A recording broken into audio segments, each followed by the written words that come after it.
Sir Errabelli Dayakar Rao arrest అయ్యే అవకాశం ఉంది అని అంటున్నారు సార్. అంటే ఒక వ్యాపారవేత్త ఆయన మీద కంప్లైంట్ చేయడం జరిగింది.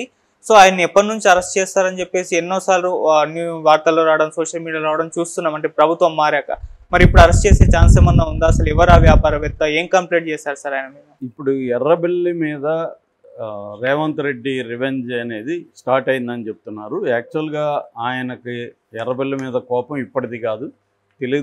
ఇద్దరు తెలుగుదేశంలో ఉన్నప్పుడే ఆ ఓటుకు నేటు కేసులో రేవంత్ రెడ్డి రెడ్ హ్యాండెడ్గా పట్టుబడ్డాడు. అలా పట్టుబడ్డానికి కారణం ఎర్రబెల్లి అనేది రేవంత్ రెడ్డికి ఉన్న ఇన్ఫర్మేషను. ఎర్రబెల్లి లీక్ చేశాడు ఈ విషయాన్ని. ఎందుకంటే ఎర్రబెల్లికి మాత్రమే ఇతను అక్కడికి వెళ్తున్నట్టు తెలుసు కాబట్టి ఎర్రబెల్లి ఇరికిచ్చాడు ఆ కేసులో అనేది ఎర్రబెల్లికి ఉన్నది. అందుకని ఎర్రబెల్లికి మీద ఎప్పటి నుంచో రేవంత్ రెడ్డికి కోపం ఉంది. ఆ తర్వాత అతను బీఆర్ఎస్లోకి వెళ్ళి సేవ్ అయ్యాడు.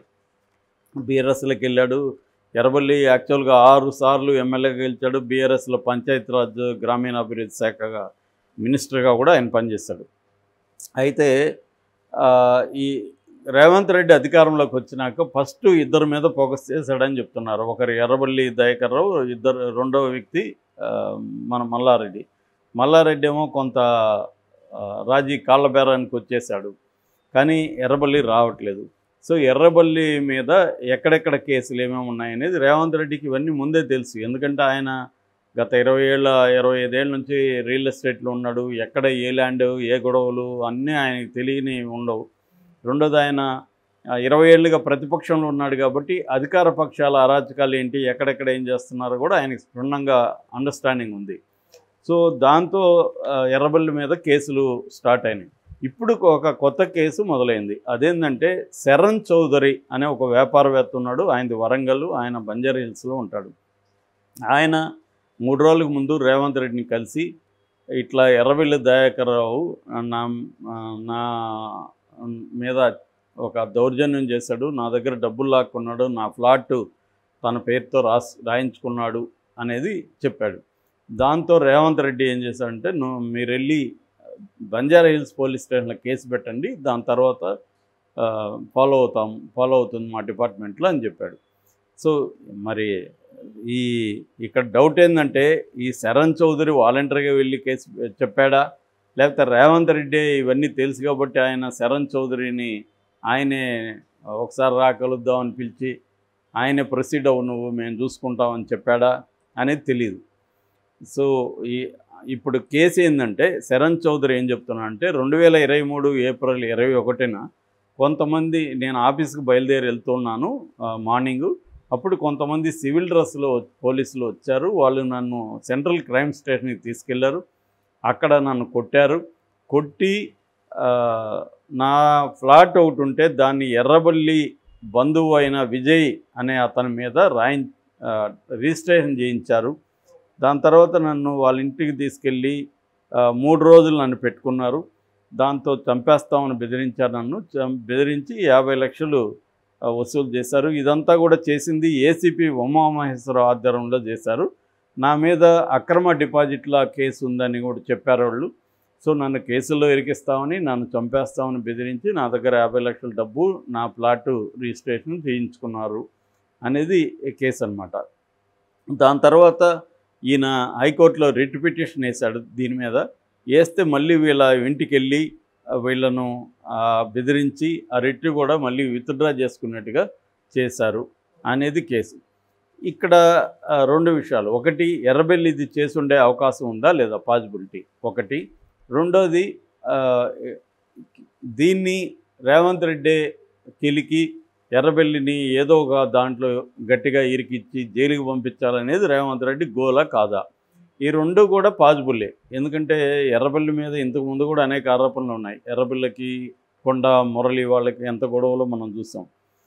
ఈవెన్ రామ్ గోపాల్ వర్మ కూడా ఎర్రబెల్లి మీద పాట కూడా పెట్టాడు ఆ కొండ సినిమాలో.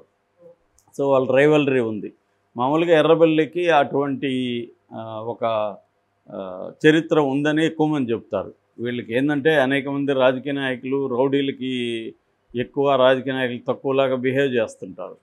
సో రెండవది ఏంటంటే, ఎప్పుడైనా కూడా అధికారంలో ఉన్నా లేకపోయినా రాజకీయ నాయకులు బలం ఉంటే వాళ్ళు చేసే పనులలో ఒకటేంటంటే, ఈ అక్రమ దందాలు ఎవడైతే బలహీనంగా ఉంటాడో ల్యాండ్ ఓనర్స్ వాళ్ళ మీద గురిపెట్టి కబ్జాలు అనేవి వెరీ వెరీ కామన్. కబ్జాలు చాలామంది రాజకీయ నాయకులకి ప్రధాన ఆదాయ వనరు కబ్జాలు అనమాట. వాళ్ళు ఏదో వ్యాపారాలు అవి చేసేవాళ్ళు కొంతమంది ఉంటారు. అవి కాకుండా అవేమి చేయకుండా సింపుల్గా కబ్జాలు ఎక్కువ చేస్తుంటారు. ల్యాండ్ పంచాయతీలు కూడా చేస్తుంటారు. ఆ మధ్య కూడా ఒక బస్టాండ్ దగ్గర ఒక కాంప్లెక్స్ విజయవాడలో కాంప్లెక్స్ గొడవలతో వెళ్తే పంచాయతీకి ఇతను అది సెటిల్ చేసి అతను చాలా థ్యాంక్స్ సార్, మీకు ఏమి ఇవ్వాలి అది ఇదంటే ఏం లేదు ఆ గ్రౌండ్ ఫ్లోర్ ఇచ్చేసేయని చెప్పాడంట. అలా ఉంటుంది అనమాట సింపుల్గా వాడికి. అంటే వీడు డీల్ చేసిన దానికి వాడు గ్రౌండ్ ఫ్లోర్ ఇచ్చేయాలి వీడికి, లేదంటే వాడికి మొత్తమే బిల్డింగే ఆక్యుపై అయ్యే అవకాశాలు ఉంటాయి. ఇలాగా వీళ్ళు ఏం చేస్తారంటే ఏది పెద్ద ల్యాండ్స్ ఏవి ఉన్నాయి, ఏవి డిస్ప్యూట్ ఉన్నాయి, ఇవన్నీ రెవెన్యూ అధికారుల్ని మేనేజ్ చేసుకొని వాళ్ళ దగ్గర రికార్డులు సంపాదిస్తారు. ఫస్ట్ స్టెప్ అది. ఆ రికార్డులు సంపాదించినాక వీళ్ళు ఏం చేస్తారంటే ఇలాగ బెదిరించి మళ్ళీ ల్యాండ్ రిజిస్ట్రేషన్ ఆఫీసుల్లో కూడా వీళ్ళు మేనేజ్ చేసి వాళ్ళనే వీళ్ళ ఇళ్ళకో లేకపోతే వీళ్ళ ఆఫీసులకో ల్యాండ్ రిజిస్ట్రేషన్ ఆఫీసర్లే వస్తారు, వీళ్ళు వెళ్ళరు. వచ్చి వాళ్ళే ఎవరైతే పంచాయతీ చేస్తున్నారో వాళ్ళ దగ్గర లేదా బెదిరించిన వాళ్ళ దగ్గర బలవంతంగా రిజిస్ట్రేషన్ చేసుకుంటారు.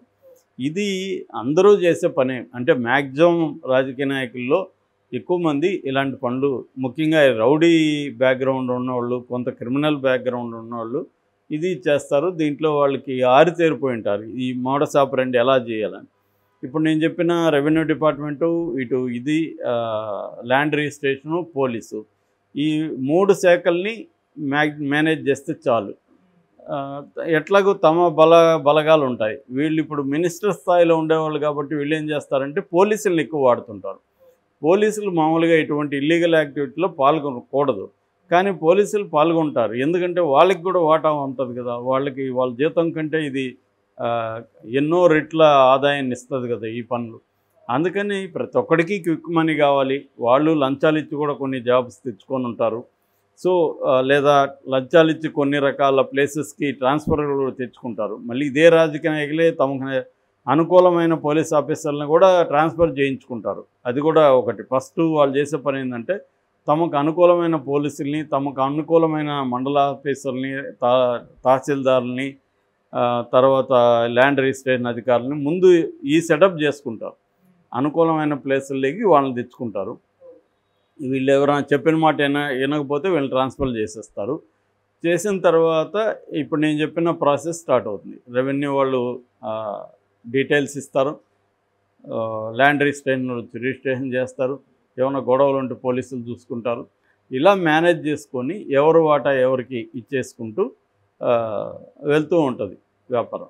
ఇది రేవంత్ రెడ్డికి బ్రహ్మాండంగా తెలుసు. ఈ ప్రాసెస్ అంతా తెలుసు కాబట్టి ఇప్పుడు ఎవరి మీదన్నా ఆయన కన్నేసాడంటే వాడు ఖచ్చితంగా చేస్తుంటాడని, ఈయనకి ఎక్కడెక్కడ చేస్తుండే అవకాశాలను తెలుసు కాబట్టి ఈయన దాన్నంతా లోడుతున్నాడు. రేవంత్ రెడ్డి టీం ఒకటి దీని మీదే పనిచేస్తుందని చెప్తున్నారు. సో ఆ టీం ఏం చేస్తుందంటే ఎవరెవరి మీద మనం ఇప్పుడు కక్ష తీర్చుకోవాలి, ఎవరెవరు బాకీలు ఉన్నాయి, సో వాళ్ళు ఏమేమి చేసి ఉండొచ్చు, దాన్ని ఎలా బయటికి తీయాలంటే విక్టిమ్స్ కావాలి వాళ్ళు. సో ఆ విక్టిమ్ శరణ్ చౌదరి ఉన్నాడు. ఇప్పుడు ఈయనకి కూడా ఏంటి, నా గతంలో చేశాడు, కాంగ్రెస్ గవర్నమెంట్ ఉంది, నా 50 లక్షలు నాకు తీసేయగలిగి నా ప్లాట్ నాకు తీసేయగలిగితే మంచిదే అని ఈయన అనుకుంటాడు. లేదా ఈయన వ్యాపారస్తుడు కాబట్టి రేవంత్ రెడ్డితో ఆయనకు అనేక పనులు ఉంటాయి. సో నేను చూసుకుంటాలే నీ సంగతి, నీకేమైనా హెల్ప్ కావాలంటాడు కానీ ఆయనే చెప్పచ్చు. సో అలాగా మ్యూచువల్గా ఒకరికొకరు ఉపయోగపడే అవకాశం అయితే ఉంది. రేవంత్ రెడ్డి వచ్చినప్పటి నుంచి డే వన్ నుంచి కూడా ఆయన చేసే పని ఏంటంటే ఈ ప్రత్యర్థుల మీద, అంటే బీఆర్ఎస్ నాయకుల మీద, తనకు ప్రత్యర్థులు అనుకున్న వాళ్ళ మీద, ముఖ్యంగా కేసీఆర్ ఫ్యామిలీ మీద ఫోకస్ చేస్తున్నాడు.